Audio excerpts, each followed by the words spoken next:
섬유근육통은 발생 기전이나 증상, 치료에 이르기까지 자율신경실조증과 너무나 흡사한 면이 많습니다. 자율신경을 건강하게 하는 치료나 생활 습관들을 생활화해 보시면 분명히 많은 도움이 될 수 있다고 믿습니다.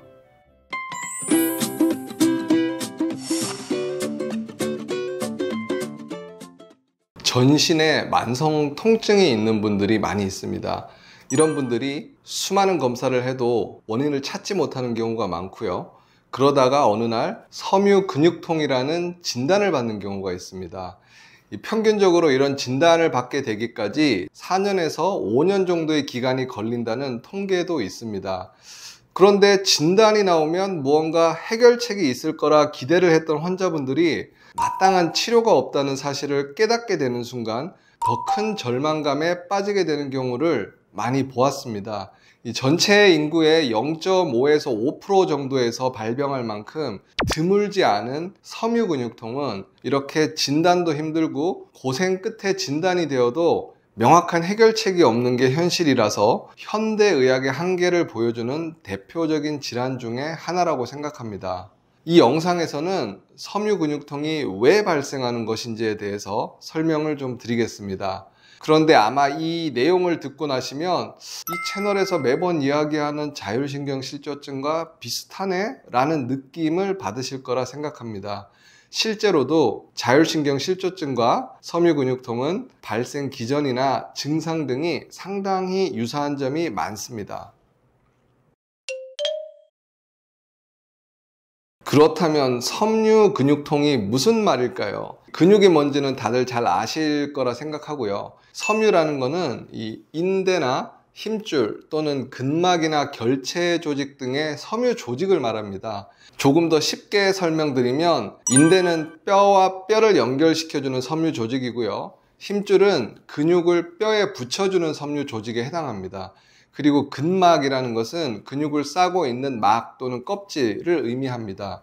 그래서 섬유근육통의 어휘상 의미는 인대나 힘줄, 근막 등의 섬유와 근육에 발생하는 통증이란 의미입니다. 그런데 우리 몸에는 무수히 많은 인대와 힘줄, 근육, 근막이 있기 때문에 실제로 섬유근육통은 온몸이 아플 수 있는 것입니다. 그래서 척추 관절뿐 아니라 내장기관과 신경 자체의 통증도 포함하는 광범위한 통증을 의미합니다. 이 신경도 신경 자체에는 섬유로 이루어지기 때문에 신경 자체의 통증도 발생하는 것입니다. 섬유근육통이 있는 경우에 이 통증 못지않게 괴로운 증상들이 잘 나타납니다. 대표적으로 수면장애, 우울증, 불안증, 과민성 대장증후군, 소화불량, 만성 피로 증상들이 있습니다. 그리고 인지기능 장애까지 생기는 경우가 있는데 저희 채널에서 몇 차례 말씀드린 브레인 포그라는 용어를 기억하십니까? 이 브레인 포그와 유사한 개념으로 섬유라는 영어 표현인 파이브로를 따서 파이브로 포그라고 부르는 증상도 있습니다. 놀랍게도 섬유근육통 환자의 3분의 2에서 파이브로 포그 증상이 나타난다고 합니다. 통증 이외에 나타나는 다양한 증상인 신경계, 순환기, 소화기 증상 또한 자율신경실조증과 아주 비슷합니다. 무슨 증후군이라는 이야기를 많이 들어보셨을 텐데요. 명확한 원인이 없다는 의미의 두루뭉실한 개념의 질병을 일컫는 용어입니다. 섬유근육통 역시 증후군이라는 단어만 안 붙었지 거의 무슨 증후군과 유사한 개념이라고 생각하면 될 것 같습니다. 그래서 영상의학 검사나 혈액 검사가 아닌 임상적 증상을 바탕으로 진단을 하게 됩니다. 이 또한 자율신경실조증과 상당히 유사합니다. 통증으로 고생하는 분들에게 친숙한 진단명인 허리디스크, 협착증, 척추압박골절, 오십견, 회전근개 파열 등은 MRI상 명확한 소견이 있지만 섬유근육통은 그러지 않습니다. 대표적인 어깨 질환인 회전근개 파열의 경우에는 이 회전근개가 섬유 조직이고요. 이 섬유 조직이 명확하게 끊어져 있으면 회전근개 파열이라는 진단명이 붙고 관절경으로 꿰매주는 명확한 치료법이 있습니다. 그런데 이 섬유 조직이 끊어지지는 않았지만 뻣뻣하고 염증이 생기면서 통증이 유발되는 경우에 딱 부러지는 이유가 없는 경우에 섬유 근육통이 될 수 있는 것입니다. 물론 섬유 근육통은 특정 부위 한두 군데에서만 생기는 것은 아니고 3개월 이상 지속되는 전신 통증이 특징인데, 그림에서 보이는 18개의 앞통점 중에서 7개 이상에서 나타나는 경우를 흔히 말합니다. 일반적으로 40대 이상의 여성에서 남성보다 호발하고요. 가족력도 분명히 있습니다. 그리고 섬유 근육통의 정확한 원인은 밝혀지지 않았지만 중추신경계에서 통증을 조절하는 데 문제가 있어서 발병한다는 가설이 가장 많은 인정을 받고 있습니다. 즉 중추신경계가 예민해져서 발생할 수 있다는 의미이기도 합니다.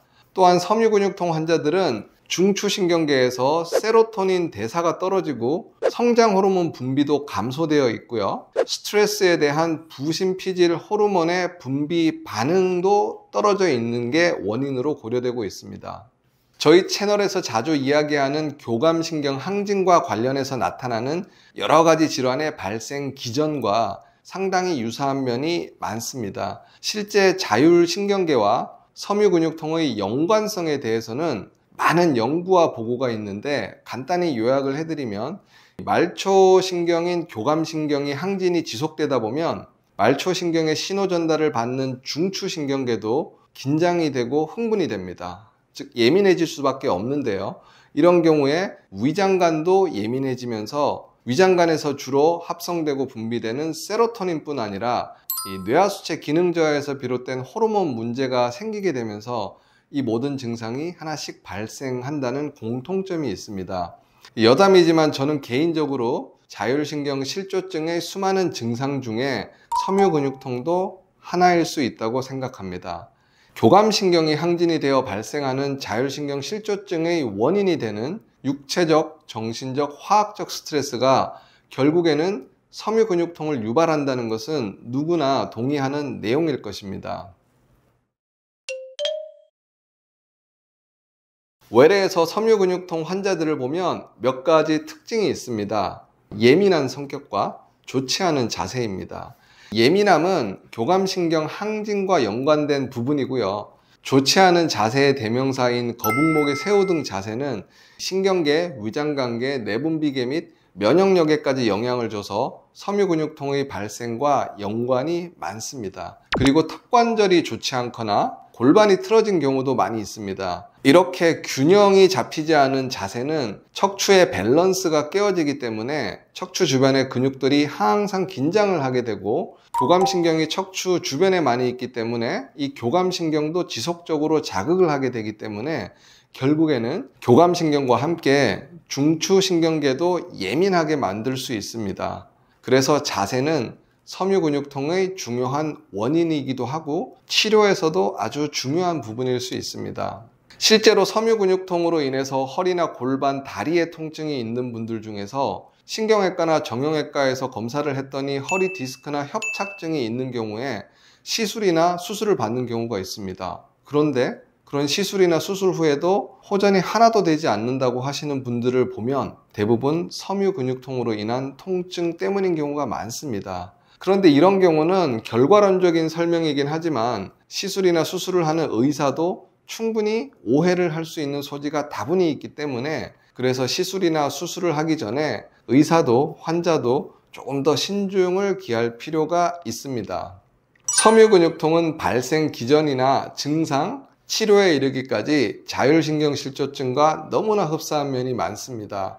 현재 병의원에서는 섬유근육통 치료를 위해서 소염진통제, 항우울제, 신경안정제, 항경련제 등의 약물 치료를 주로 하고 있지만, 대다수의 환자들은 약을 먹고 나면 일시적으로는 증상이 완화가 되는데 근본적인 치료나 개선은 되지 않는다고 느끼는 경우가 많습니다. 이 마땅한 치료법이 없다는 섬유근육통 환자분들도 저희 채널에서 강조하는 자율신경을 건강하게 하는 치료나 생활 습관들을 생활화해 보시면 분명히 많은 도움이 될 수 있다고 믿습니다.